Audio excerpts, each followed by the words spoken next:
Next day morning ஹஸ்பண்ட்க்கு office இருந்தனால lunch கொடுத்து விடுறதுக்கு மஷ்ரூம் பிரியாணி பண்ணியிருந்தேன் சீரக சம்பாவில். ரொம்பவே சூப்பராக நல்லா வந்திருந்தது. இந்த ஒன் பாட் ரைஸ் பண்ணுறது அப்படின்னா நமக்கு டக்குன்னு ஈஸியாக வேலை முடிஞ்சிடும். ஆனால் வந்து அவர் ஹஸ்பண்ட்க்கு வந்து சுத்தமாக பிடிக்காது, இந்த வெரைட்டி ரைஸ் இந்த மாதிரி ரைஸ்லாம் சுத்தமாக பிடிக்காது. ஸோ என்னமோ அதிசயமாக அவரே வந்துட்டு மஷ்ரூம் பிரியாணி கேட்டனால செஞ்சு கொடுத்துட்டேன்.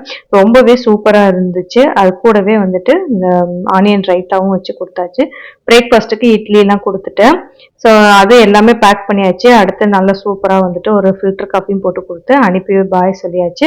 எனக்கு வந்து நல்லா சூடாக அப்புறமா இட்லியும் இந்த மிளகா சட்னி, இந்த மிளகா பூண்டு போட்டு இந்த சட்னி வந்து ரொம்பவே சூப்பராக இருக்கும்.